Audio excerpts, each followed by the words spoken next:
Yes! I'm conscious. I'm in my Scorpio element, man. I'm in my goddamn fucking Scorpio element, man. I'm in my 8th house, man. So my Sagittarius is free. And I didn't bring my fucking guitar because the universe made me not able to get my guitar because there was a canon event happening. Always with these goddamn canon events, man. I was about to get my guitar and I heard the beckoning of war. I heard the drums in my heart. Bum, bum, bum. Something's happening. Bum, bum, bum, bum. The birds went silent. Something's here. So I look outside and I hear the slamming of a truck. And the brrrr. And I'm like, oh shit, they're here. So I grab my pepper spray and I'm ready. I'm ready to get them. I go down to the entryway to come charge my devices. And I see this no hunting sign was ripped off and thrown on the ground. I look over and there's a truck parked right where the bear path goes. Right where I know that bear goes, there's a truck. And immediately I see a guy with the Viz vest, with the Viz coat. He's got the coat on. And he looks at me and he panics. Immediately steps away. And I'm like, okay, something's going on here. I see guys getting out of a truck wearing the hunting vest, the hunting colors. I see the no hunting sign was taken, and my first thought is, they're gonna fucking kill me. Oh shit. Because that's where the shot came from last time. Right, the same angle that popped that glass bottle in my cabin. And they ran off. That's where they were last time. So I was like, they're fucking coming to kill me. So I get on the horn. I go 911. I go, hey, I'm sorry. It's not an emergency, but my phone it's at 1%. It's about to die. I'm just telling you, I'm on this road, and I got out of the forest, and I saw that they had taken the no hunting signs off the trees, and I know that they're headed towards a bear. And then they're like, but get my location. Then I'm trying to tell them, and then my phone dies. Like, I'm here to charge it. Actually, I go up and talk to them. I'm like, fuck it. They know if the police come, they'll get here. So if I were to get shot or something. So I go up to them. When they see that I'm coming, they panic. The one guy gets back in the truck, locks the truck in the truck. He locks it. The other guy comes around. He was a Mexican guy. Not that it matters. He was a Mexican guy. And he sees me and he does a little posturing thing as I'm walking up the road. And then I see him get an idea really quick, and then he goes, opens the truck, and takes out cones and puts cones down. So I get closer, and it's tree service guys.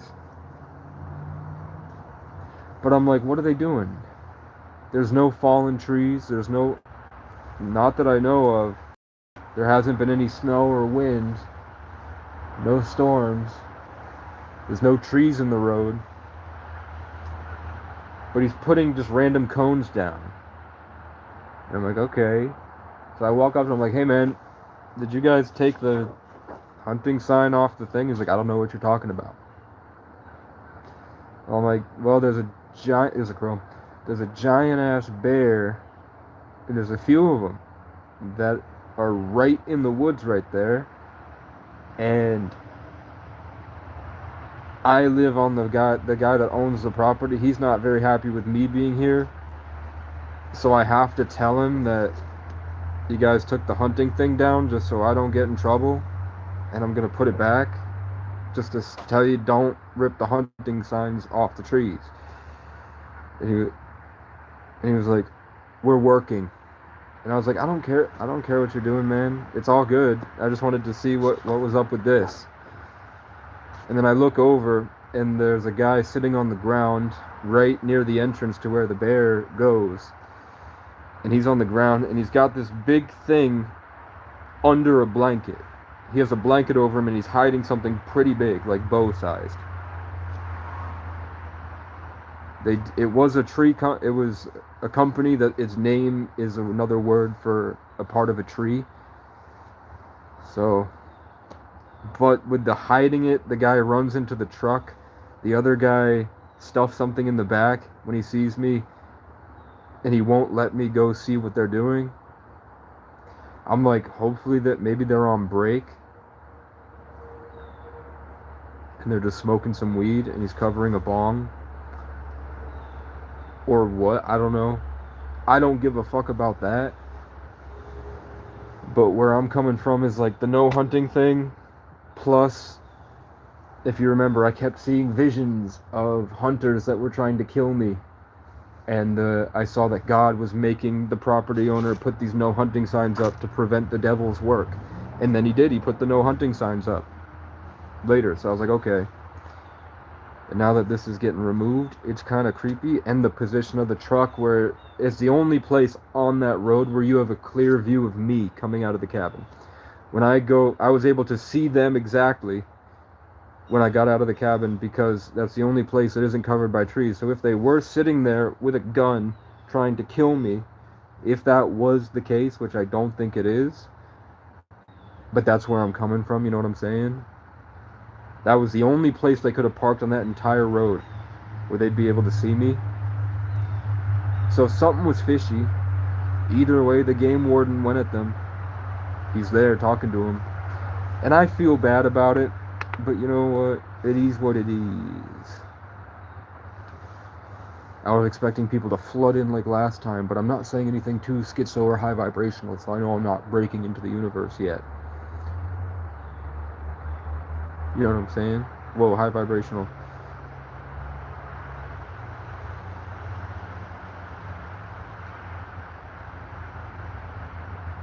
I rose my vibration to call. I knew when I rose my vibration to connect to this higher thing, people join. So I just talked to nobody for 7 minutes, and then I called it, and a bunch of people just popped in. My viewership went to higher. YouTube doesn't give me the best reality of who's actually here. Like, it says there's 0 people, we got 1 like. It'll say that there's 2 people in my chat, but then there's like 15 people commenting sometimes. Last year, it'd say that there was 5 people in my chat, but then when I'd end the live, it said that I had 50 people watching the entire way through. So I never know who's watching this. But I'm just hanging out. I got a bunch of people in trouble today, and I feel bad. We're charging my devices. Let's get my handy dandy whatchamacallit, and we're gonna hang out. Because somebody told me to go live. I got a comment saying, go live again, man.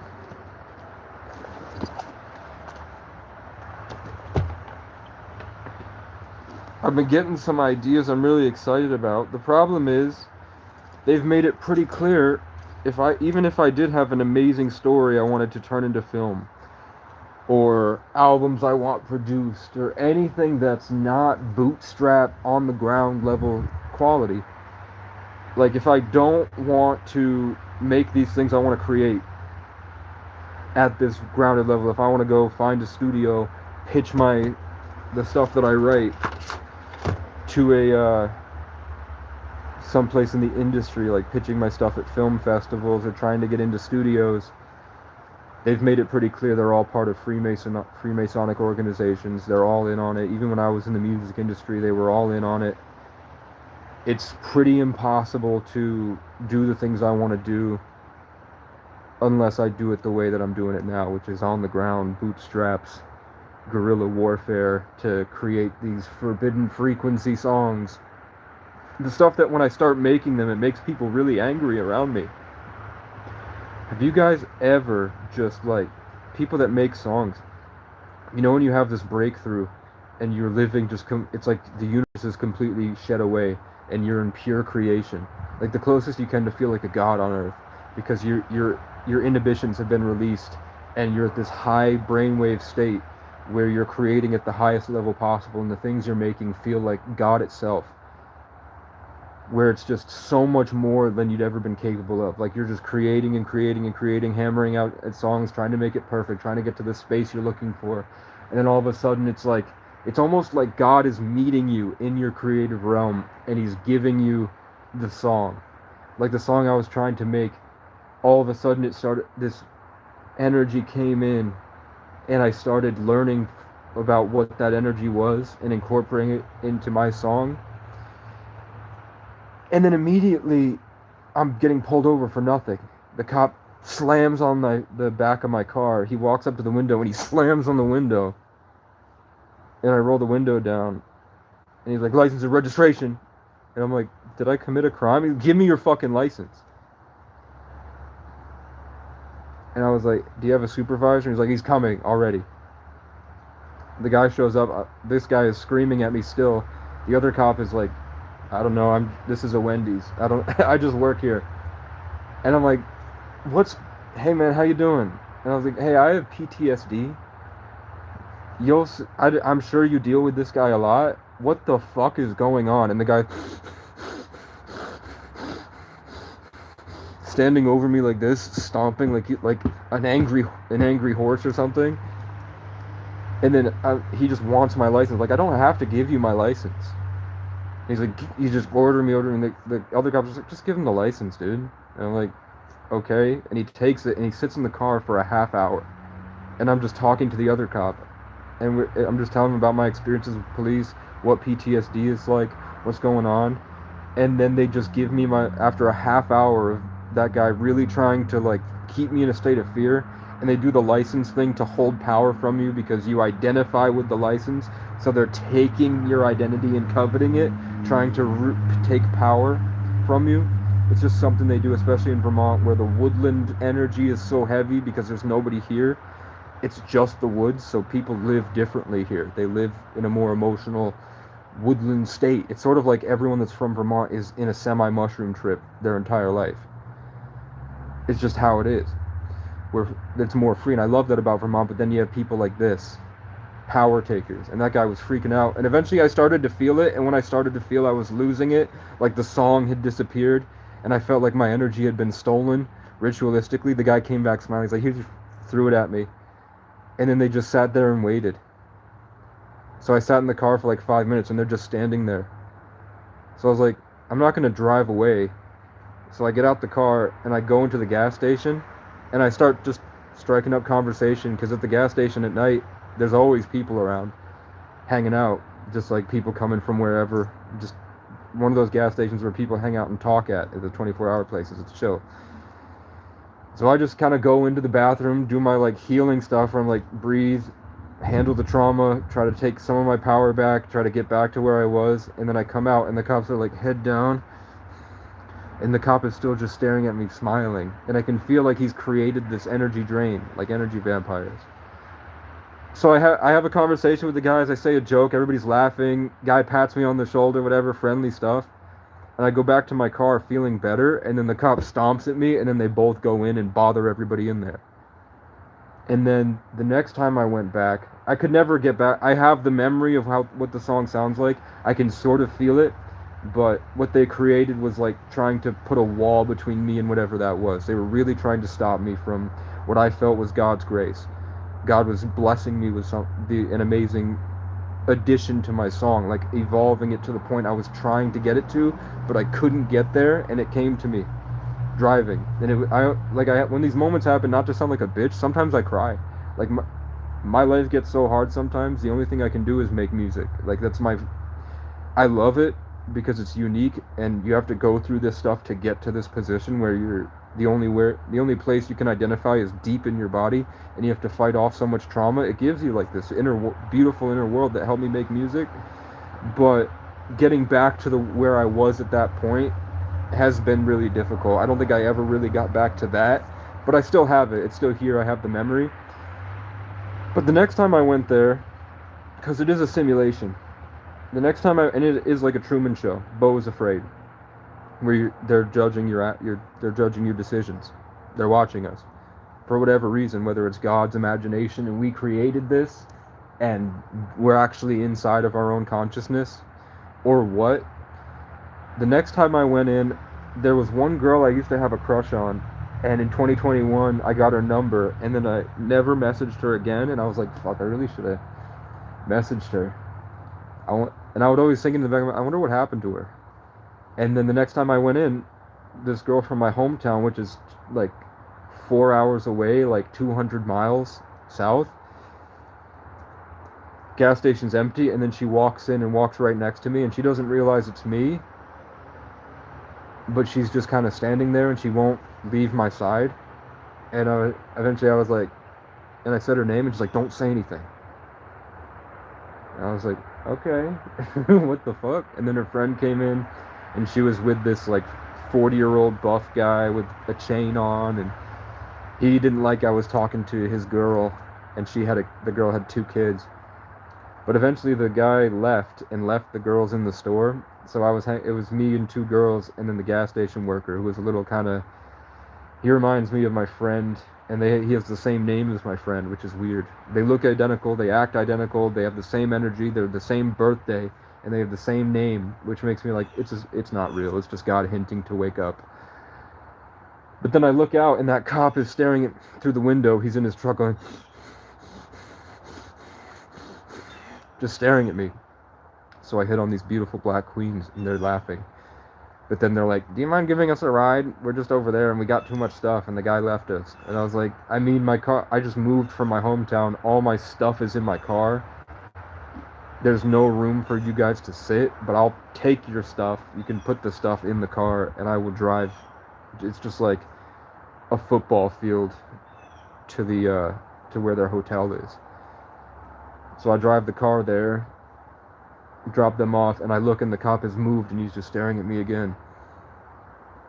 And that type of situation where I feel really good, I feel free, I'm free from responsibilities, I have no one to go home to, I have nowhere, my stuff is nowhere, everything I own is in the car, and I'm just on an adventure, and my creative freedom is like 200%, is super heightened, and I'm making amazing art, and I just feel like special.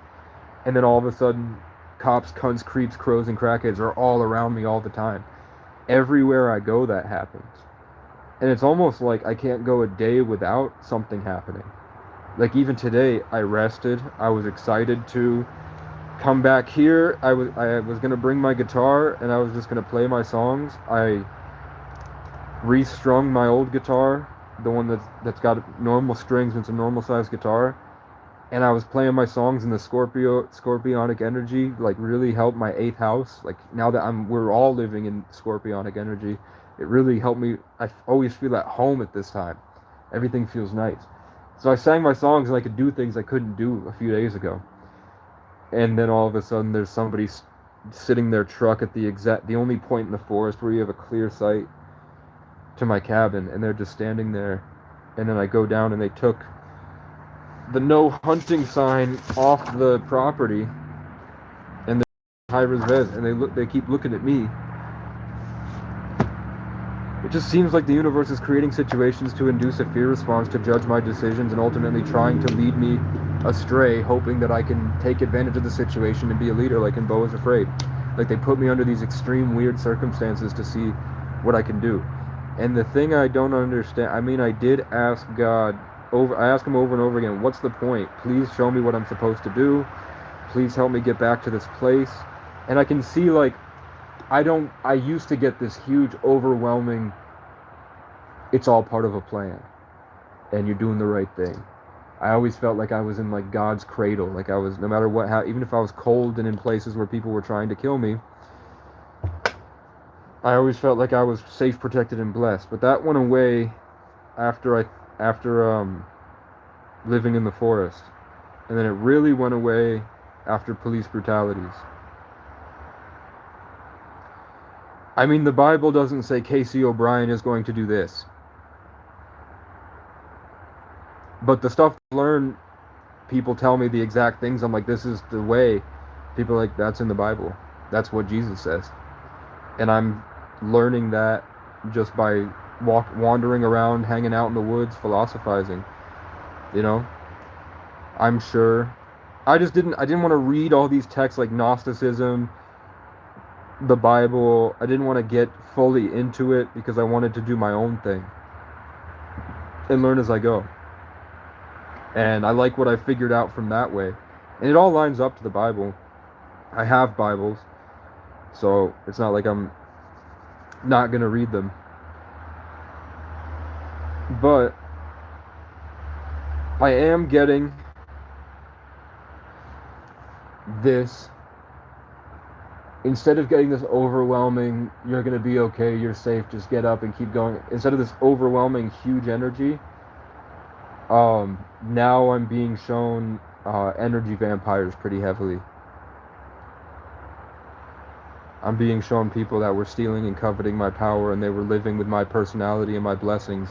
And then I realized that every interaction I had with them, because I have semi-photographic memory, I think if I was under different circumstances, like not living in a mycelial network, in a tent full of black mold, and I used to smoke a lot heavier, this has helped a lot. Just taking some of this, and I don't even like this anymore because of the fear I feel in the morning. In the afternoon, it's okay. But yeah, today I had this huge breakthrough where I got a little bit of my power back, and then I could feel like all the people that had taken it were just sitting around me, and I could feel all of them that had created attachments with me and connections. And the whole point was to subconsciously have me divert my energy and attention away from myself so that they could sort of wear my stuff. Imagine like the clothes that's meant for me, people were stealing off of me and I had no idea. And they were walking around living like me. And then I went back through my memories and I was like, oh shit. I can see it so clearly. These people that were walking around that were always just around me, that I went to when I needed help, and I felt like they had taken my power from me. I had forgotten about that. And then I realized that how they were before they met me, and I remember the energy that I brought and who I was at the time. And I remember feeling like I had lost it and becoming fake, sort of. And then I could recognize, like, remember when like my songs were like, I pulled up to the party and they made a way, I guess it's what I'm made for. And I had the symbolism I always talked about was like, my life is like I'm storming castles. Like I just keep going around Vermont and I find these people that are abusing their power. And I'm sort of like this battering ram full of this pureness, this like divine child, incorruptible, at peace, just having fun. And then I would go to these places where it's like a whole kingdom built, a whole network of communities and relationships that were all bad, and they were taking it out. Like my position really exposed it, because I would see how they would target me. I would see the sick and cruel things they would do to me just because I was an outsider and they thought they could get away with it. And I would kind of hunker down and I'd fight it out, and I would fight to make a change. So I imagined it as I was storming castles, and then the woman I felt was stealing my energy. One time she walked up to me and said, I have a problem with this person online. I'm thinking about just going there and storming the castle. And she looked at me like this, storming the castle. And then she walked away. And I was like, okay, I get it. That's why when I do my taking my power back, not really rituals, but just meditations where I'm like just trying to take my power back, and then all of a sudden they really want to call me. The only time they ever hit me up. And then I notice when they have the power from me, when they take it back, because subliminal trauma, psychological stuff over years, sometimes they can grab it. And when they do grab it, they, instead of treating me with like this awe-inspiring respect, they go, oh, hey, Casey. And they shut the door in my face. But when I've successfully taken my power back, they're like, hey, how you doing, man? How have you been? And they come back in and try to do it again. And that to me is like, I don't know if that's a demon. I don't know if it's human nature. I don't know what it is. If it's a test, if it's a simulation. The person also has the same exact name that I have. First name. Their name's Casey too. And there's another one named Casey that does the same thing. I don't know if it's trauma, if it's subconscious stuff. But another time I had felt like I had my power back. And one of her friends, her coworker, came into the room and threatened to call the police if I didn't turn my computer off. And I wasn't even live. And she walked in and saw that I was on the computer, and she said, you need to turn that computer off. And I was like, why? And she's like, if you don't turn that computer off, and she took a step, I'm going to have the police remove you. So she cornered me like this, and I'm just on my computer, on their computer. That's not her job. She's like off in a different section of the the program that works with different people. I have a worker who was right in the room next door, and she was getting laid off. She was getting fired. And she came in and had to get one more over me. And now every time I see her, she can't function. She starts like pretending to look at papers, and she'll like stomp near me. She like puffs her like this, and she walks around, and if anything I'm doing, she's just getting in the way, trying to get me, and I don't know why. Also, the no hunting thing that they took off is 3-2-1, which adds up to 2 and 1 is 3, so 3-3, which I just noticed. You know what I'm saying? Repenting has made a huge difference. The concept of repentance, how to actually do it, how to have a transparent and clear connection to your higher power, is huge.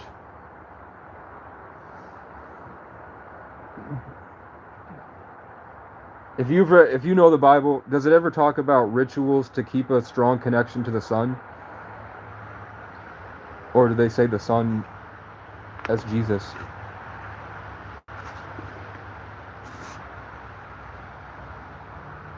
Because I found if you're not fasting, doing semen retention, getting sunlight, then have a strong connection to the sun and the moon, your solar and lunar energies, which is those keys when you look at old Catholic churches, where they have the pine cone, which is the pineal gland, which is demonic possession. It's a Freemason thing. And then they have the keys that pineal gland wraps around. That's black sun symbolism, and those keys are your solar and lunar. And that's on the Catholic Church here. It's on every Catholic church around here, and this is where the French and Indian War was. This whole place used to be a war zone. Like, I wouldn't be surprised that there are just natives that are buried around here.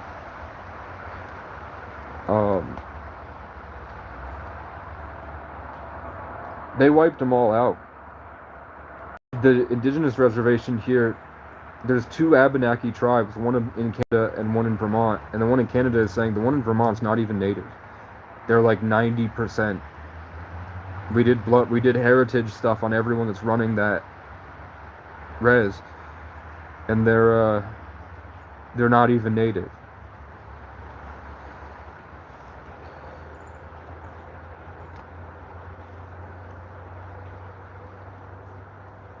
I don't know what tribe Altona is,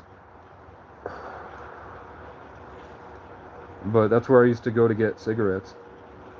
You can go to Altona and they'll sell you pretty decent cigarettes. I think they have two cubbies, one for people that look white and one for people that are native. I didn't know at the time. I could have flexed. Hey, I'm Mohawk Seneca. I might be Cree and Crow, according to my grandfather. I'm not sure. In the heavens. And shared my experiences. I'm sure they would have given me the good stuff, but they will sell you like 60 cigarettes for $5, which is pretty decent. So I used to take those, and I would go to the motel, and my buddies and I would get free cigarettes. But then if people around needed cigarettes, at first I handed them out, but then the next time I went, I was like, I got to pay for gas, so I'm gonna charge you like $5 for a pack, which is still cheaper than you'll get here, but that's going to be paying for my gas because my car was a gas guzzler. I'm on the mountains. I'm in Appalachia.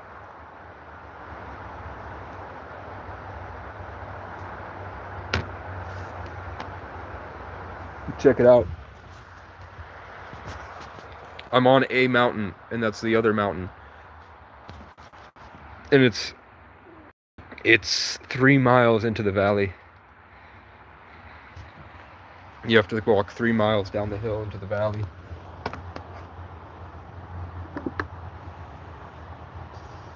And right now I'm about, I think, like 1,700 elevation. The very top is like 2,100. Those mountains over there are around 3,000, and then the tallest mountains are around 4,500 elevation here. I don't know.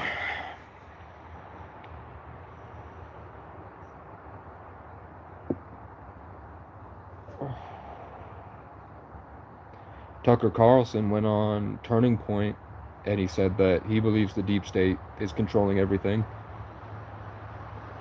The Jesuit order, Capricorn, the Saturnian government, the cube, the thing that's in the Star of David. It's a 3D cube, and then you have Mecca, and then when you fold the regular Christian cross, not the Orthodox Christian, but like the one you see, just the cross like this looks like a T. If you fold that up, that perfect if you were to make it a perfect cross like you see at hospitals, that would fold up, but it would be missing the top part, so that extra bit at the bottom folds up into the cube. It's all worshiping Saturn. And that's why if you look up Saturn worship on Google, look up Saturn worship celebrities, you'll see they all wear Saturn stuff. It's all following this ancient religion, and this ancient religion is still sacrificing babies and eating them, and that's what Diddy parties and Epstein's Island was about. Cannibalism. And that's why Ellen went on her show when Jennifer Aniston and Adam Sandler were arguing about who has the better pizza parties, and they were like, no, you have the better pizza parties, and she's like, I think you do. I think you've got some pretty good pizza. And then Kevin Hart went on his special in 2020 when he thought the world was going to end because of a pandemic, and he did a special where he was like, just telling everybody, I went to Jerry Seinfeld's house and we were having regular dinner, and he said everybody was saying wait till the pizza party. Jerry Seinfeld has the best pizza in the world. And then when the pizza party happened, he said they all changed into robes and they sat back on the table and they started hitting the table and chanting, going, ah, chanting. And then Jerry Seinfeld brought out the pizza. And Kevin Hart said he had pizza that had lettuce on it. If you look that up, lettuce is virginity and pizza is child sex slaves. So Kevin Hart, for his first time at his first pizza party, he raped and possibly ate a child that had his virginity still. There's something in the Bible, because the Bible's encoded and they put the rituals that they used to do in there. There's stuff about like this family, and one brother had to watch another brother get killed, and then something about loving the parents, and you can figure out through other texts and like going back to the history of that story that used to be this ritual where they would go into caves, and in order to make a hierophant, which is like a special connection to this purest light, you had to traumatize the child in a certain way that compartmentalized his innocence forever. So what they would do is they would kill and rape, they would rape and kill the brother in front of him and make him eat the brother. It's something close to that, but it is that sick. And they still do stuff like that. You can see evidence if you look up Aiden Ross rituals, and he talks about how he started doing it. And then FaZe Lacey has come out and said that Aiden Ross and him do these rituals, and that's why Aiden Ross is now worth $250 million out of nowhere. And he doesn't even stream. He just suddenly got $250 million. And they all do it. They go to the white shirt parties, Michael Rubin. And I know Rick Rubin is pretty open about how he does those occult stuff, and he puts it into the music. So, in terms of like, do I want to take my great ideas for my shows that I know people would love, this stuff that would really like make an impact? I was never sure how to do it, and I decided along the way that the best way to live is the way that I'm living now. This is real. I don't like, as soon as I got this and my suffering has kind of eased, when I'm not in that suffering mode all the time, like survival mode, comfort and privilege and having your needs met easily, living in like where you don't have to worry about like when you're not on the ground in survival and you could get eaten or killed at any moment, and it's cold and you have nothing and you're fighting for something. The more stuff that I get, the more it's like just useless added on stuff that I've realized everybody lives in. It's almost like they can't see where I'm coming from when I speak, and the things that I say, it doesn't make sense because nobody understands what it was like to be where I've been. And the more I'm getting closer to being normal, it's like it's hard to keep. And this other stuff, like this comfort, and it feels like demonic to me just because it's so far from this humility. And I'm like, that must be what the Bible's talking about. That must be in there about owning no possessions and not living in comfort and being outside and staying on your wilderness journey to walk the narrow path through the wilderness. I don't know the right words because I haven't read it, but I'm sure that that's in there.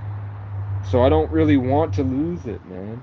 I wanted to just go from this, keep me here, and then flood me with millions of dollars somehow through like donations or let me win the lottery or something, so that I don't lose this and I can just go right to implementing the things I want to do. I don't want to have to go through normalcy and be a part of this wave of people, like this sea, this horde of people that I argue on Facebook all the time with. I go on I like being the guy that I told you guys, Sergeant Johnson. Remember that video? If there's anyone here from before, we did an audit where I reviewed some audit videos back when I had 2 phones. I reviewed some audit videos, and I reviewed the ones from Vermont because there's a lot of them, like a lot of audit the audit stuff and delete laws. A lot of them come from Vermont because the cops get away with it here and the judges are biased. Like there was a $175,000 lawsuit awarded to just some random guy because a cop thought that the guy flipped him off, and he pulled him over and then arrested him for disorderly conduct. And the judge persecuted him. He convicted him. And the judge's words on the thing was to teach the guy a lesson about flipping off police. So he appealed it, and it went to Superior Court, and they had to give the guy $175,000. Now, I have gone through much worse than that. And I have to believe that they're paying, like, my other than Lemoyne County's great. I think he actually cares about his job. I think he's a good public defender. I respect that branch or that business, whatever they are, that office a lot. But every other public defender I've had is trash. Like the judge would do things that were obviously like lawsuit worthy, and the public defender would just kind of sit there and take it. And I was like, aren't you allowed to stand up to them? They can't talk to me like this. I'm allowed to speak also. They can't prevent me from speaking. They're doing stuff. I can just look on the exact statutes or whatever, the procedures, and they can't do what they're doing. And they just didn't care. And then some of the lawyers would never message me. They would never email me. I'd call them and they would never return my calls. I don't know when my court date is, and I'm calling them and they don't respond, and then I miss court, and then they don't tell me if I have a warrant or not, and then I'm arrested. And I'm like, there was nothing I could do about that unless I found the court date through somebody else, and then I found a way to get there. Because I was allowed to do WebEx, but if the lawyer's not going to send me my WebEx and he's not going to talk to me, the only way I could have prevented getting arrested there was if I found a ride like 40 miles from where the bus goes, which I couldn't. Because I was already, I was like 80 miles from the town, and then from this town I'd have to go, I think 30 miles. It's like a 6-hour bus ride up to where the courthouse is. So there was no way I could have won that. But eventually I found I had to do the work, and I just called the people that had charged me, and one of them apologized and was like, yeah, it wasn't really me. I'm sorry it happened. It was pretty bullshit. And then the other guy was like, yeah, she just lied. We were there. She lied. It was a false police report, and she does it to a lot of people, and now she's promoted and she works for all the different gas stations. So I'll just tell him. I don't care. And then all of a sudden my charges were dropped. But I have way more bullshit, way weirder charges where I was a victim to those two, but I'm really a victim for the stuff in my hometown, where my neighbor was filing false police reports twice a week, trying to violate my lease, because the people that were coming into the building didn't like him. I had friends over, I had a girlfriend, I had a foster brother, and they were like, I don't like the way that guy looks at us, and he always comes out of his apartment when we're coming in. And I'm like, that guy never leaves his apartment. If you keep seeing him, that's really weird. Because I'm here all day, and that guy never leaves his apartment. But then when you guys are coming in, if he gets out of the thing and he just stands in the hallway, and then my neighbor texted me and said he was listening in at my door and I was having sex with my girlfriend, and the guy was fucking listening, and he would write me love letters about how handsome I am and how talented I'm gonna be, but then he's calling the police and saying that my music's too loud, and I'm telling him, just send me a speaker emoji, or just work with me to find the volume you like if you don't like the music. I've done a huge thing to soundproof this. The only way you'd really hear it is if you're like pressed against the kitchen wall because there's a hallway between us. There's no real way you could hear it. And if you want, back then I had money from crypto. I was like, I can pay to soundproof your room too. I'll buy you the tiles from Amazon. But he wouldn't, and he just kept calling the police, and eventually I was evicted. And then just like my friends that kept saying he keeps coming out when we're there and just kind of like staring at us. The first time I ever saw him, other than him knocking on my apartment to say my noise is too loud, and I couldn't even hear it from the hallway.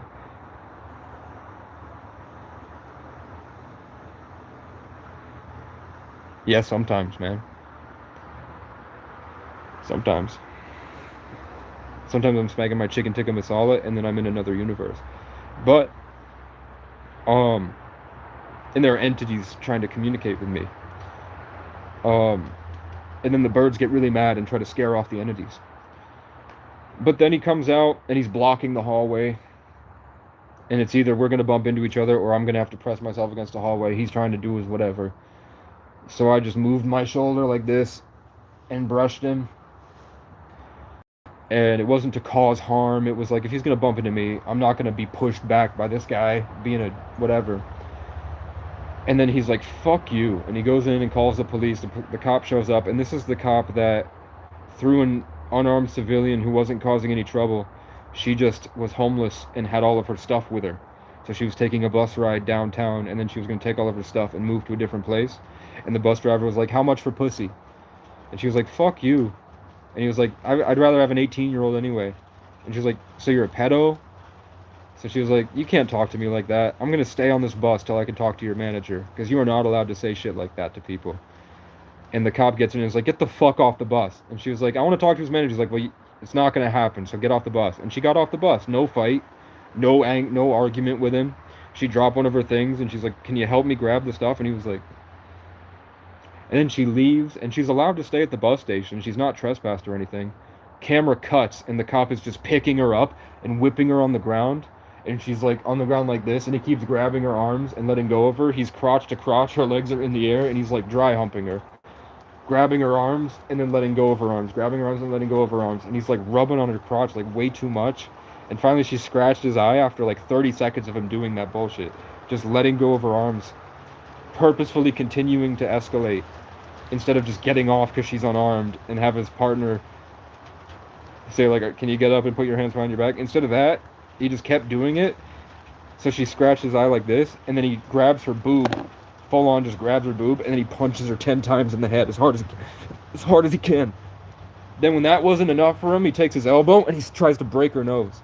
When that wasn't enough, he takes his elbow and he puts it on her eye, and then he puts like, I'd say he's 250 pounds, he's pretty fat. He puts 250 pounds of pressure on his elbow, and he's digging it into her eye and trying to pop her skull out. She spit blood, and they tried to arrest her for assault with bodily fluids because she spit on the ground blood. And nobody knows what...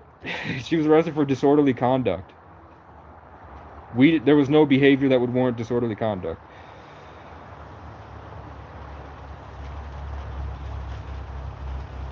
Is this Derek?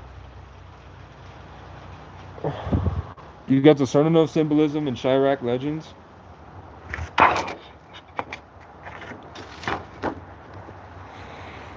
Derek don't talk like this. If I live in another universe. Yeah, the crows bother me all the time. They bothered me today. But it's okay. I got out my guitar, and then eventually they left. But it still is pretty draining. So that was the cop that gave me an assault charge for bumping into somebody in the hallway very lightly like this. Like that. In New York, it's like, what the fuck you doing? And then you just keep walking. And the cops are like, yeah, it happens. Here, I got an assault charge. When that cop did that. So then, a bunch of other stuff happened, but it's all false police reports. The cops doing it maliciously. They make it, when I go to court, they're like, you have 6 charges? And I'm like, the charges are bumping into somebody, and then somebody lied to the cops, and was being pretty bad to me. And I told them if it's a zombie apocalypse, I'll kill him. Thanks, I grew it myself. Those are my charges, and then fighting off my dad. My dad tried to kill me. I have mentally ill parents, that's why I was in DCF custody. I have violent, lying parents that will do things to hurt me. It is what it is, man. And I'm like, how come the public defender for 3 years? I've gone through 3 public defenders now. Why won't they just stand up for me? But then my other lawyer does. My other public defender stands up and says the cops were harassing him, they followed him around, they were violent for no reason, they escalated when they should have de-escalated, he was not resisting, and they put him in a painful wrist lock. And I know what I was saying, Sergeant Johnson, who we reviewed his audit video before. From Audit the Audit, no, it was from Delete Laws. And basically he followed this guy around for 30 minutes. Whether or not the guy is a drug dealer or not, I don't know, but in this case it was just a guy walking. The cop followed him for 30 minutes. Eventually they got to this, the guy was trying to get up, just walking away from the cop. He's like, what the fuck? So he's walking away. Cop hasn't stopped him or anything. There's no crime he's accused of.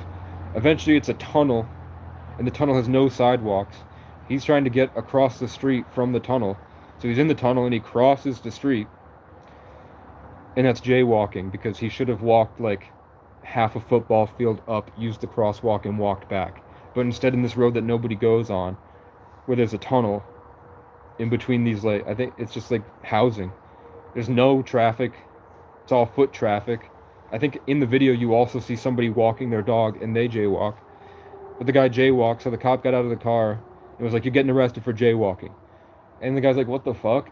And he's not running, but he's still walking. Like, why are you walking? The guy was confused what the cop was doing. Because it's concerning. The cop with his gun unholstered, the guy's hand on the gun, and the guy's walking up and saying you're under arrest for jaywalking. And the guy's like, what the fuck? He takes like 2 steps forward. The cop picks him up and whips him on the ground. The guy's like, stop, please stop, please stop. I'm not resisting, I'm not armed, stop, I don't have anything, I don't have any drugs. Leave me alone, please stop. And then he's like begging for help, screaming for help.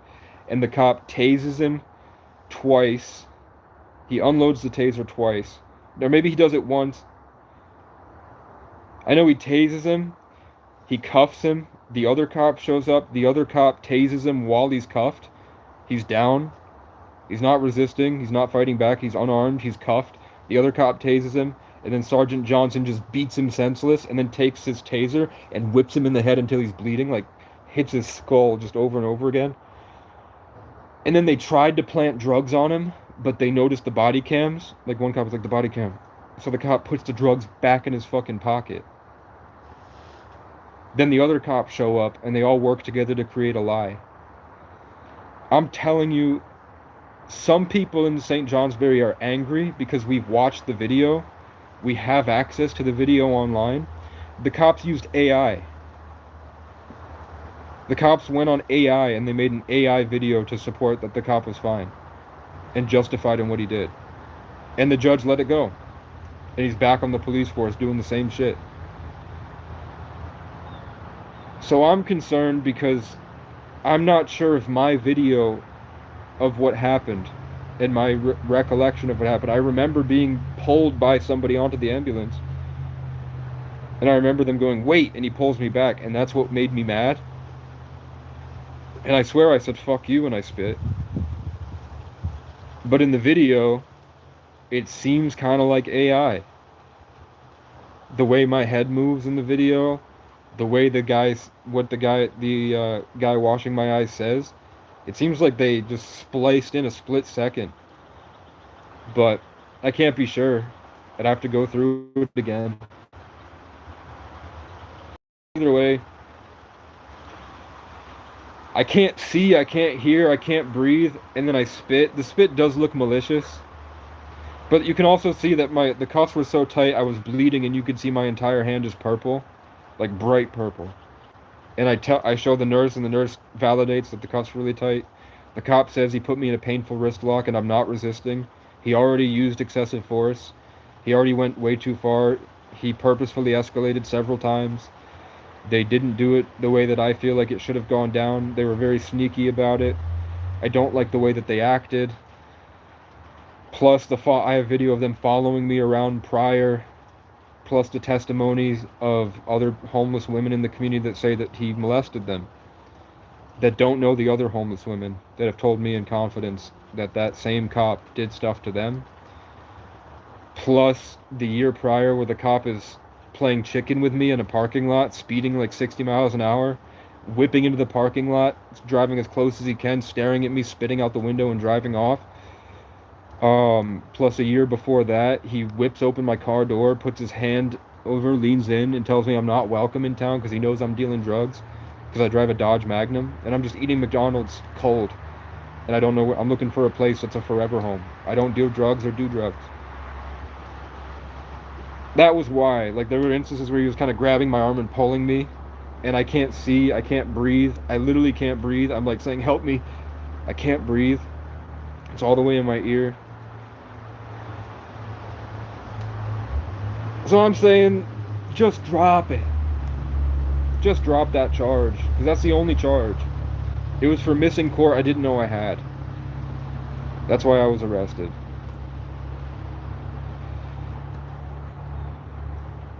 I felt it was malicious, and it was. The police report is completely misspelled, and he lies in it. He lies in the police report. He had a sheriff from a different department backed up his lies. He said he personally had to wipe off that sergeant's face, and you can clearly see in their video that might be AI, the spit hits him like here. But he says the spit hits him here. He said the spit hit him right here, and it washed down his entire uniform, and he wants me to pay for his entire uniform. Plus the body cam and all this stuff. Whole new equipment, whole new gun he wanted me to pay for. Because he said I just hit him with so much spit, and you can see it's just like a little bit that hits him right here. I don't know if he's allowed to pick me up and throw me into the ambulance and put his hand over my mouth and nose when I already can't breathe, and then slam me onto the stretcher and then put his hand over my mouth and nose again where I can't breathe. I don't know if that's allowed. I don't know if that's unnecessary use of force, excessive use of force. But that happened. But my public defender, at least he went on. He stood up and said the cops were harassing him.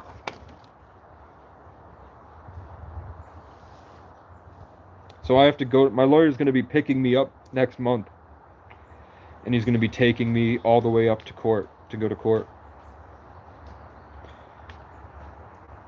Where I'm going to ask him, can I say the prior interactions I had with him and how it felt, and talk about the community. I'll get written stuff from community service programs to talk about the positive impact I've made in the community,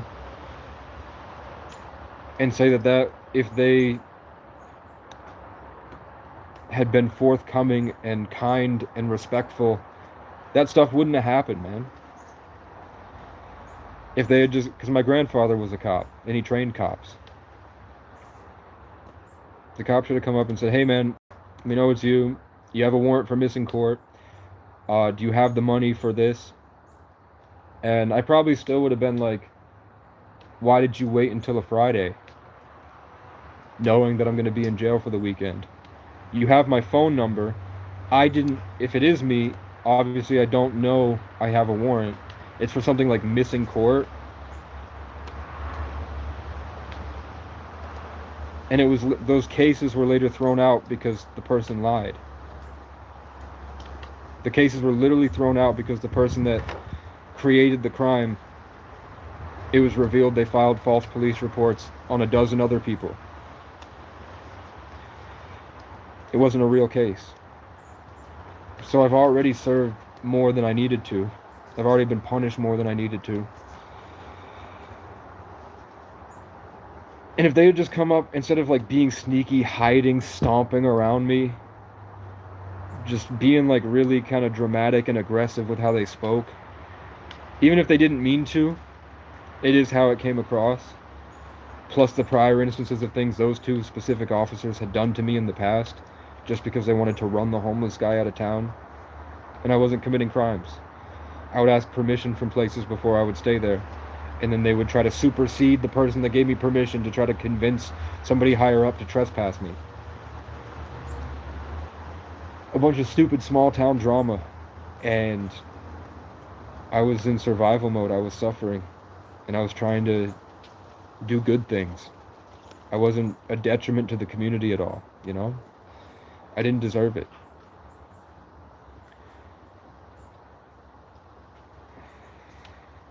So I'm hoping that that goes better.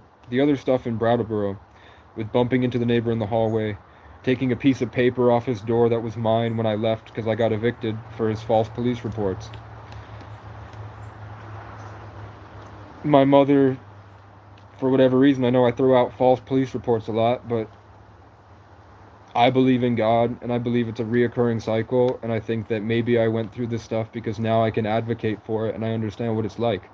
So in the future, if I get to a position like Charlie Kirk or something, I'm not trying to get there, but if that ever happens, and I'm pretty active in Facebook groups talking about it, because I hate the community now, because I know what they do, because I went through it.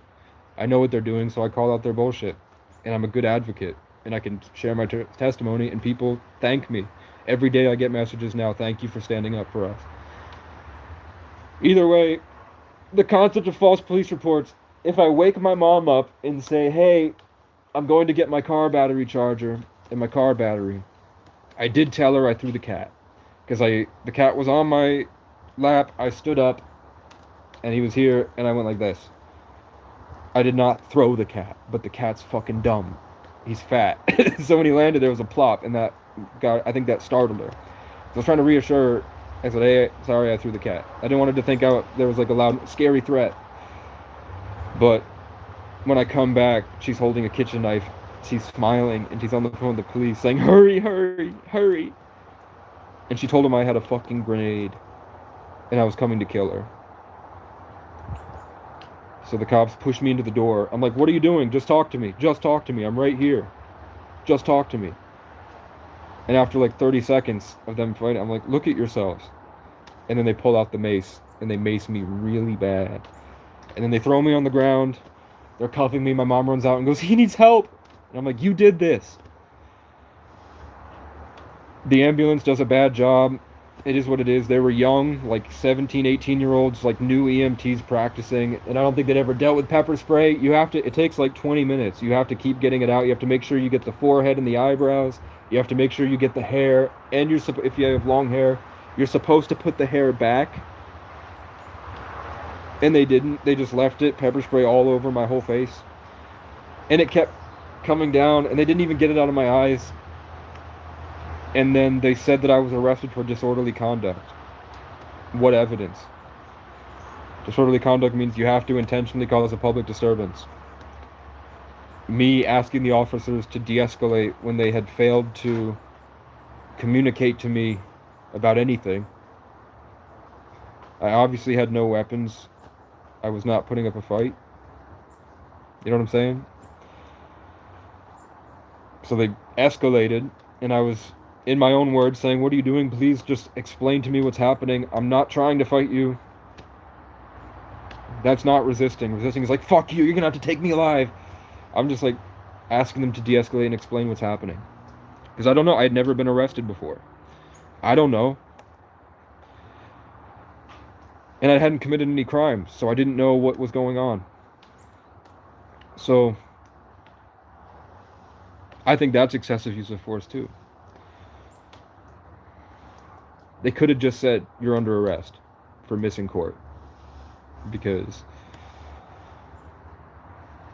I did miss court. And it is like a crazy circumstance that when you hear about it, you're like, that seems really Truman Show, Beau is Afraid, just fake, weird stuff. Like, why did that happen? I was making music the day like a couple days before court. I was just making music in my apartment. I had one of these breakthroughs I talked about earlier, where I feel the music so much and I'm making better art. And then my dad, who I don't speak to, I don't talk to online, I never see him, never speak to him. He is outside my apartment, freaking out, blowing my phone up, and he's drunk. And I'm like, I don't really want to speak to him. So he calls the cops, and he fakes a mental health crisis, because that's the only way he's going to get in. He says, I'm in there killing myself. So the cops break into my house, and the first thing the cop did, I swear to God, he walks in and fucking sneezes on me. I was assaulted with bodily fluids. And I got really sick.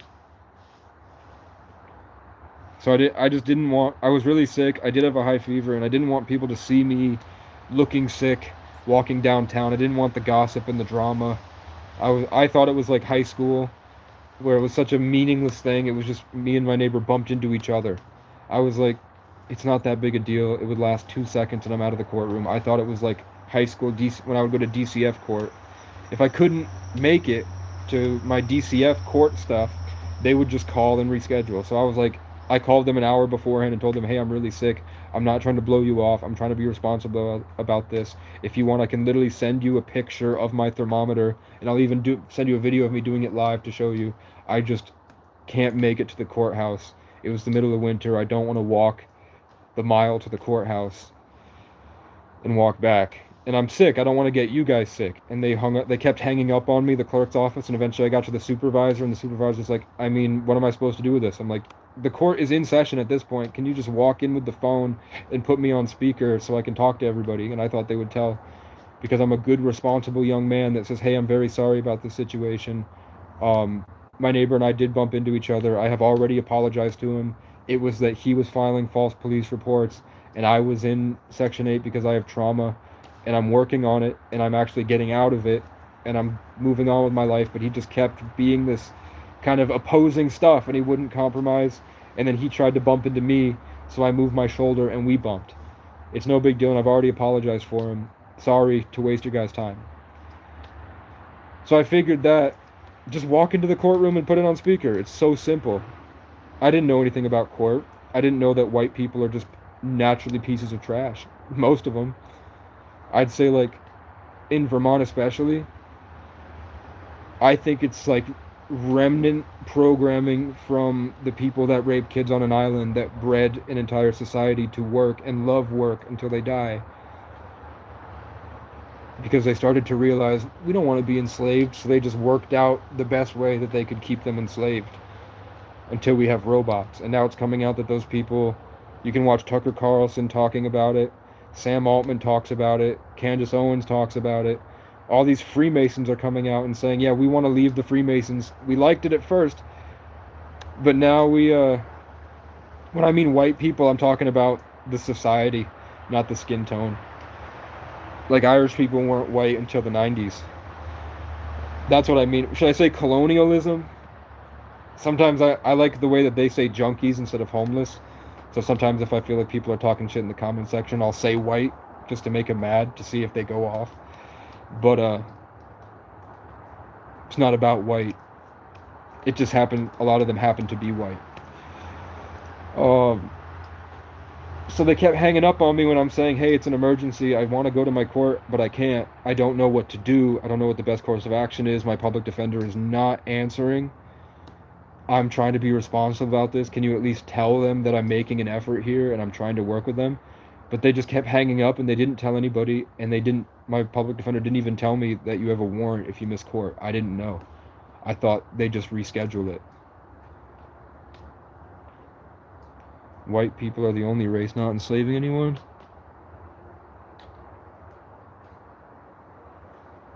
Unless you're not white.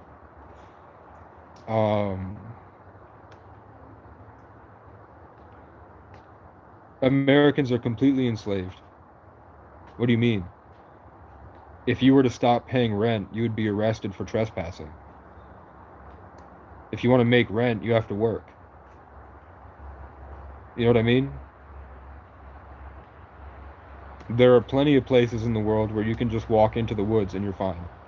I mean, there's the elements and there's an element of danger, but you're not going to get forced to work. You can be out there. They might even be happy that you're out there. They might even like give you opportunities. Corrupt, shitty countries, though, yeah, but are they corrupt because they were already corrupt, or are they corrupt because the CIA infiltrated it and removed a dictator and implemented their own person, and now it's corrupt? You know what I'm saying? All these places that are corrupt, third world countries, they're third world because all their resources are being raped by first world countries, and their leaders that were not allowing it mysteriously were executed or propagandized to be evil and then killed. You know what I'm saying? Their leader is part of us. And by us, it's not us. I mean the Saturnian globalist cabal that worships Capricorn or the goat, LeBron James, you know? LeBron James, the hexagon on Saturn, the black cube of Mecca, the cube inside the Star of David, the regular Christian cross folded up into a cube. They all worship Saturn. Saturn worship the Toyota logo, the Nike swoosh, and Chase Bank are both the rings of Saturn. BlackRock, that owns the parent company to the entire world. They're leaders of that third world country are just corporate shills for a satanic government. It's not the people, it's not the country, it's the influence of that organization that infiltrated and destroyed the country from the inside to rape it for resources to continue farming babies. That's why Stephen Wilson Jr. just dropped that country song. They're farming babies. The blood is on the table and ain't nobody choking. But I'm going hungry. I'm not going to eat the babies with the cabal. Stephen Wilson Jr. He's Morgan Wallen level of fame right now. At least he was for a couple months.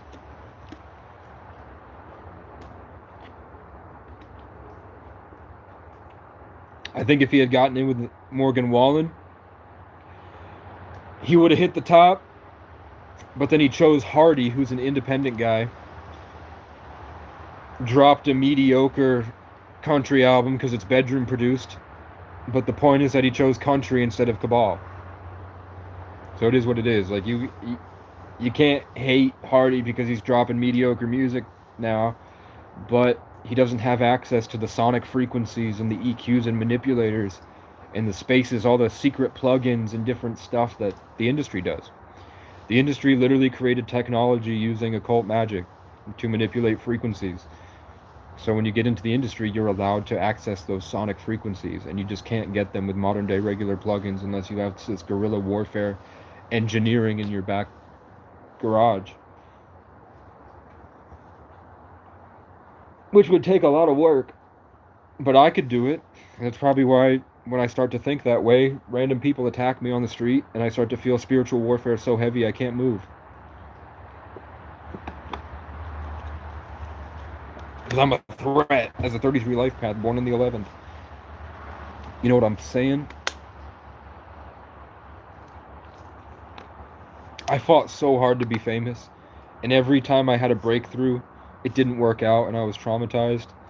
And now we're at the point where we're realizing if I had gone in and really made it the way that I wanted to when I was young, I would have been...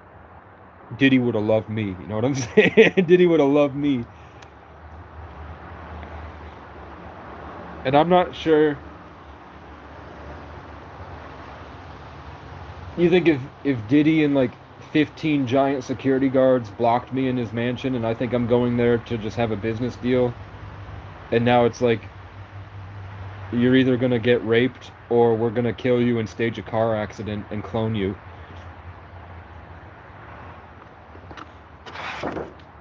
So I'm glad I chose guerrilla warfare, bootstraps on the ground, survival mode outside colonialist society, dismantling it by advocating for the homeless on the inside and standing up to bullies all the time. I'm glad I did that, meeting my ancestors in the woods and going on a Native American journey through the wilderness, learning these sacred teachings out in the woods from ghosts that I go and tell actual Native elders, and they're like, yeah, we had to learn that in rituals with, like, elders. The fact that you had that means that nature, you must have really honored nature somehow. And I'm like, yeah, I carry every time I see roadkill, I carry it into the woods. I feed birds, I feed animals. I don't kill anything. Um, Other than when I get depressed and I create more trash from binge eating than I know what to do with, and I can't really get it out because there's no dumpster, and I feel really bad about it. Other than that, um, I'm completely like I work for nature. When you're outside, I'm not in the Saturnian Empire. I'm in the natural order. Like even now, I have birds they're just sitting directly behind me on the tree, and the crows were cawing, but then the birds showed up, and now the crows stopped cawing.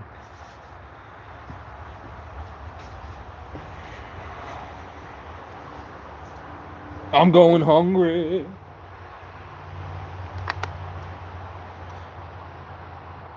That's where I'm at. How are the two of you? How are y'all doing? Have things going crazy? Are things getting better? What were politicians talking about in 2018? What was the drama that was going on then? I can't remember, but I remember there was tons of drama. It's comforting to reminisce about how dark everything used to be. Like the human consciousness was really trapped in darkness up until 2020. And we've all slowly been growing out of that.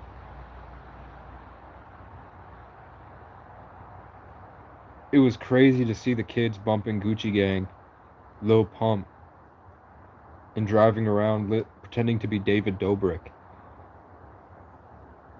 And now we have kids that have guns, are selling drugs, are racing for pink slips. They're ganging up on other suburban kids and killing them.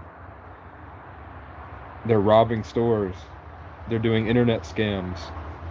They're robbing old people on their phone. They're making millions in crypto.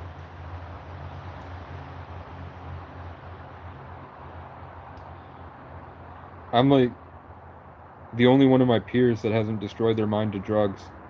Like people are like, you fucking schizo druggy, whatever. I haven't destroyed my mind to drugs. But everyone I grew up with has. And the people that haven't, um, they moved on. They got jobs. They pay rent. They go on trips. They join the military. They're married with kids.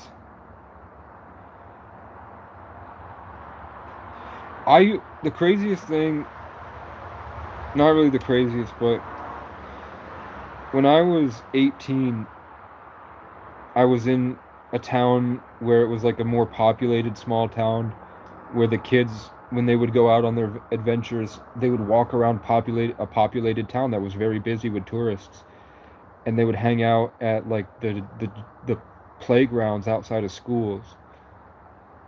They were never going out in the woods and going on adventures when they were kids. They were like doing cocaine and going to parties at 12 together because their older brother had a coke hookup, and they would all get together at some guy's house and they would do coke at 12, man, in my hometown. But my hometown before that, because I would go between two, a mountain town, and then my mom was in Section 8 in that town. And I never hung out with those kids in that town. I stayed in Section 8. I didn't have any friends in that town. But I had some friends in the mountain town, which is like 7 miles. It's a tiny little, one little square town, like a crossroads. And then it spreads off like 20 miles into the mountains in either direction before you get to anything. And then there's just like a couple little general stores that in these small towns of like 500 to 1,500 people.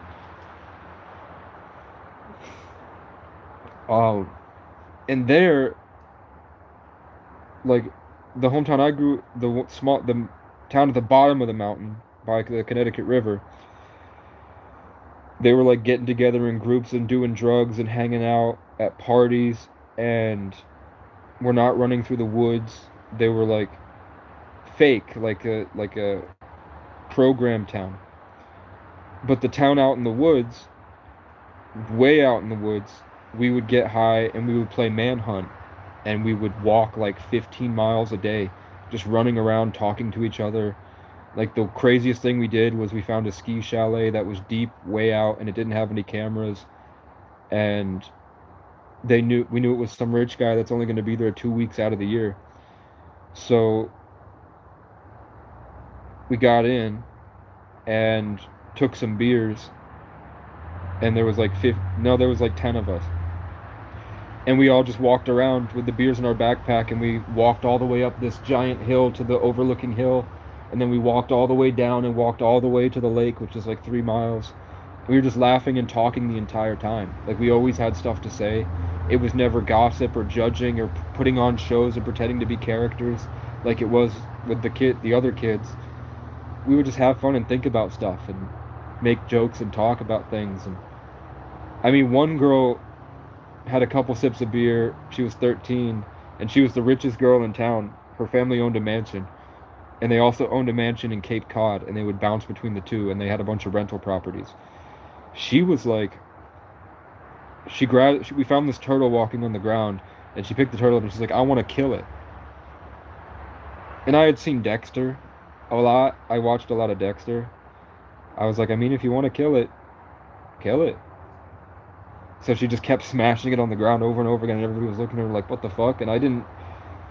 Afterwards, I was like, I shouldn't have done that. I feel really bad. Now that I've seen what that's like, I don't like that at all. But that was like the craziest thing. I know that another kid's older brother, they used to live in Massachusetts, and they left Massachusetts because he was getting involved with like drugs and violence. He like beat a kid's head in with a brick once at a skate park. But that was it, man. So when I went from that to the other town where they were like putting on a show and social media and Instagram accounts to show off their butt on Instagram, and like all this like societal stuff, programming. Everybody thought I was weird. Everybody looked at me like I was strange. And I thought there was something really wrong with me. I thought that I was messed up. But the fact is, I was living better. I had an actual better way of life. And those kids had no idea that the way that I had lived prior was possible.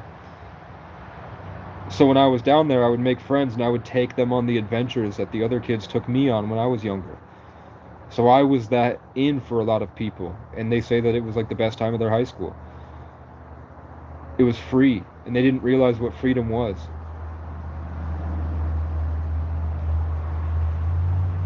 So a big realization for this year is that there was nothing wrong with me at all, other than I was on medication I shouldn't have been on, that cut me off from a huge range of emotion and consciousness that I should have been allowed to just sit with, but instead I was medicated and forced to go to school and go to work. And I never knew any better because they had put me on medication since I was 7. If I had gotten off those meds and grown up normally, I think I would have been much better. I needed more social interaction. I needed to be around a diverse set of role models. I should have gone, like as a kid, I should have gone to work more.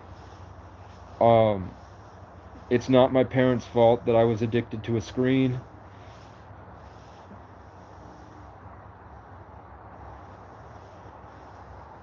But it was very shitty circumstances. Anyone in my position that grew up the way I would be a bit messed up. Just living in complete isolation, and all you have is your screen. That would mess anybody up. And after trauma, I reverted. Like, the trauma, I'm not trying to play victim card, but the trauma did get so bad, I escaped and reclused back into my 7-year-old self, hiding under blankets. My 13-year-old self hiding, watching YouTube videos under the blanket to escape. That's my whole life now, is just hiding under blankets and then leaving to charge my devices. That's all I do. And I don't know what to do next.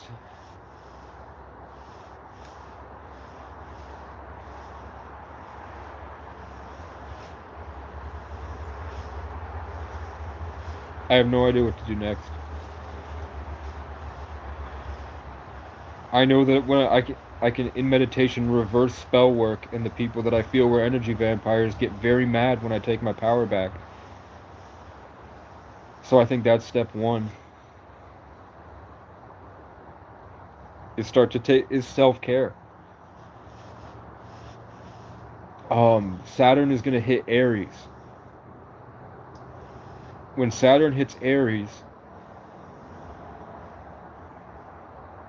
we're going to have these huge impulses for creative passion that will be completely bound by the government. If there was a time to attack the human consciousness, it would be when Saturn hits Aries. Because our crown chakra, the highest vibrations, is going to be restricted by the Saturnian government. And the only way we're going to be able to maintain and escape is through like very hard work and discipline. It's going to be a war. Our desire for war and expansion and growth will be hindered by Satan. It's going to be a resistance and a revolution. The police are naturally going to get out of control and start hurting people. That's why we have ICE. That's why they're implementing new systems of government to attack people.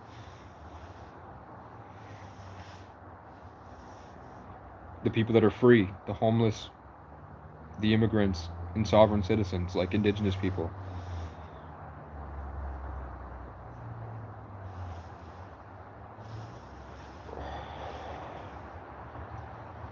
And I think there's something that's transferring a sense of independence that's going to result. The way that Aries in Saturn is going to go is that the growth and independence from Aries and that sort of rulership of the sign with the constrictions from Saturn is going to force a lot of people away from the government and into independent communities like intentional communities, eco-villages, and homesteading. There's going to be a huge uptick in homesteading. So I'm going to assume that they're probably going to be attacking chickens, cows, ducks, goats. They're going to be going to, like, the price of land is going to go up. It's going to be this kind of war for land and water and freedom.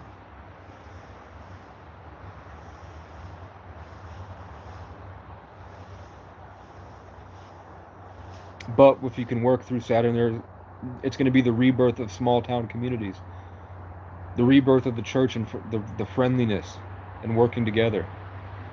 I don't see it getting to a tribal aspect, but when I go on Facebook, the fat white guys that wear the dark sunglasses and the old inbred white women that used to yell at the black girls when segregation ended, those people are putting up a huge fight and a huge fuss on the internet.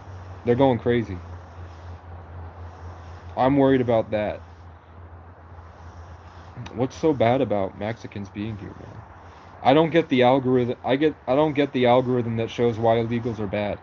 To me, I'm like, why can't they just make it easier to, if they came in illegally, why are you trying to throw them back over the border? That seems like a huge waste of money. If they're here and they're working and they're boosting the economy, why don't you just force them into programs where they have to get their citizenship?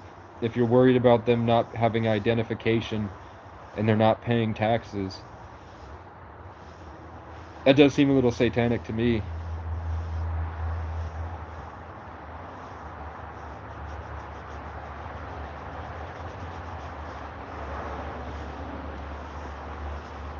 Like, we'll hear propaganda about an illegal alien. Suddenly he came in and just one random guy somewhere in the world raped somebody. And they're like, an illegal alien raped somebody. But then I'm like, I know 2 cops that are molesting people. And I don't hear anything about that. We have it on video. We have a cop sexually assaulting 2 women on video. Where's my justice for that? But you're so worried about illegals, man.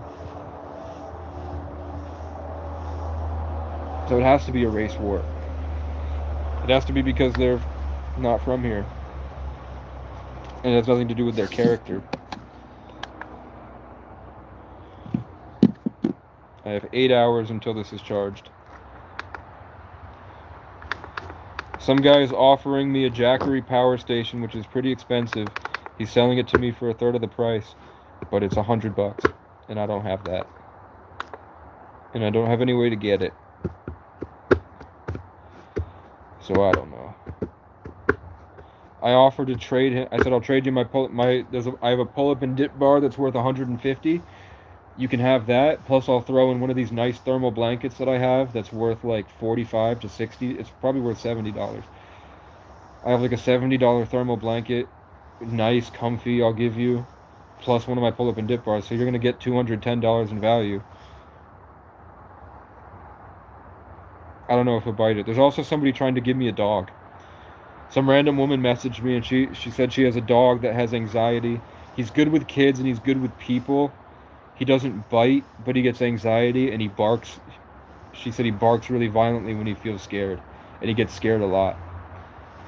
He doesn't attack anybody, but he like gets triggered by things and he'll start barking very loudly. And I'm like, I can relate. It's probably a simulation thing. The dog is green. It's a pit bull with a green coat, which means he's probably part Presa Canario, which is scary, which could help me in my homeless journey. The dog's name is Rocky. I like that. I like having Rocky here. And I was told by multiple people that I've talked to that are homesteaders in Hawaii, including one of my subscribers, said that the only way to survive in Hawaii is to have a dog, or else they'll hurt you. You have to have a dog, and it has to be a dangerous dog, because there's no police out there. She said she said land is extremely cheap in Hawaii on the Big Island. Land is very cheap, but you're going into a rainforest, you're going into a jungle where it's dangerous, and there's probably shit that is poisonous.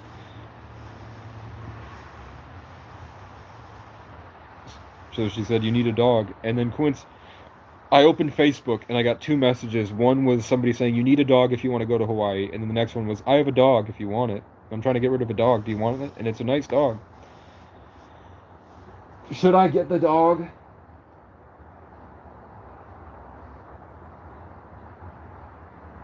The bird did just go to my left side, which is no.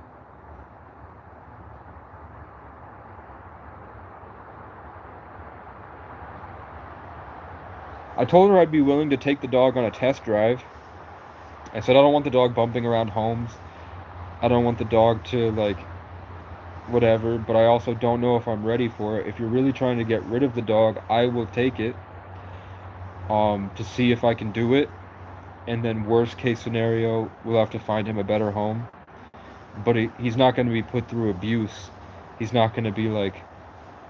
He's not going to freeze to death or anything. I'll be able to take care of him and get him what he needs. Food isn't an issue because the food bank has dog food.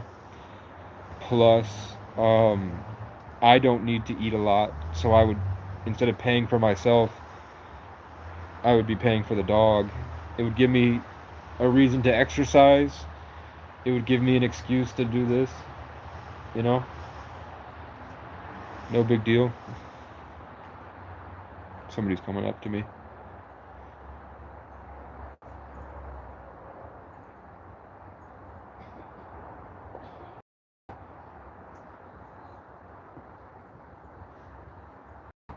That's what I'm thinking. Yeah, I did get permission from the property owner.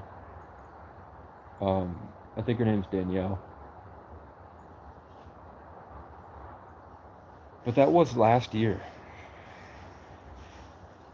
But they haven't seemed to have a problem with me yet. I'm not whoever comes here looking for cigarette butts. I don't smoke cigarettes. I can see that the butt can has been kind of gotten into. They did put up these no trespassing signs after me, but they did also say that they didn't mind me being here at all. I don't think it's going to be an issue. I'll just, if there's stuff here, I always clean it. Like, it seems like there's a guy that works here that just kind of throws his cigarette butts. I always clean those. I try to leave things better than I find it.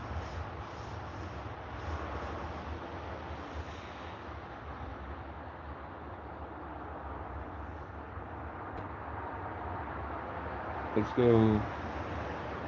I don't think you can take my portable chargers or anything. I hope not. We'll go to 2 hours. I need haters to talk shit about me because then I get tens of thousands of views. If nobody's talking shit about me, nobody sees my stuff.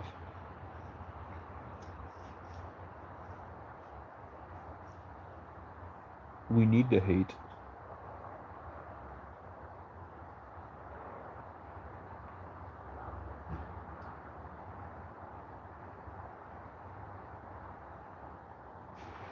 He's leaving.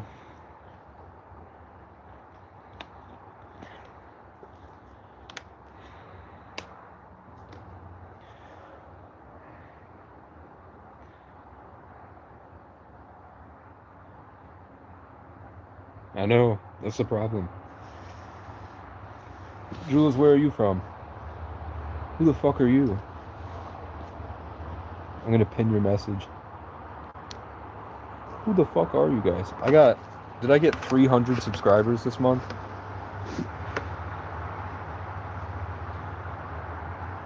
I just hit my 600 subscriber milestone last month, and now I'm pushing 900. You Joyzy.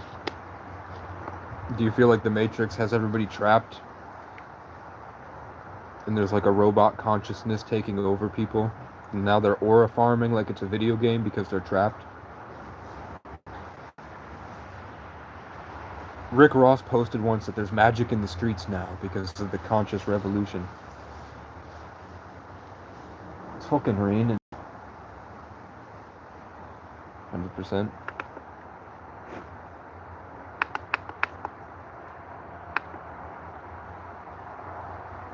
I'm mad because Conor McGregor and Tucker Carlson, Tucker Carlson did the Conor McGregor interview, he's supposed to be the For the People candidate that wanted to save Ireland from the Freemasons. But the first interview they had after Conor receded from his campaign, the first interview that Conor McGregor does is in a Freemasonic lodge where they do these rape rituals. So I'm like, how the fuck are we going to free the motherland now? The guy that's obviously supposed to be the leader, Conor McGregor, he's named after the first High King of Ireland, Conor. And he's got the gorilla with the crown, the fiery resistance. And now he's indoctrinated. He's inducted into the Masonic organization. He probably was always in there. He's a CIA asset now.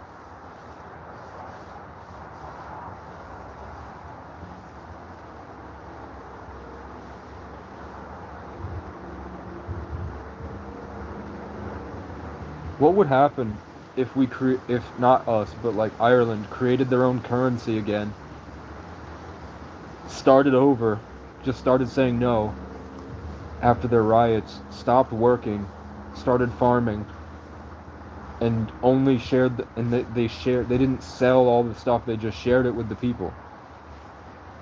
If everybody just stopped paying for things and they started just working together to make things better. And just said, fuck you. How soon do you think that they'd all get killed? Or like suddenly there would be like a plague of mosquitoes carrying vaccines to administer stuff that kills them in 2 years. Or makes them infertile so they can't have kids.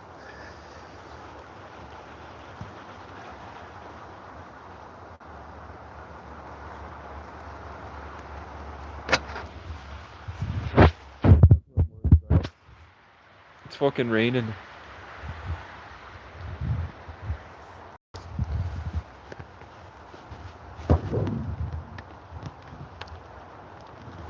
Seven hours left until this charges. And I'm cold, man. It's gonna be below freezing tonight. But I'm gonna go. Later.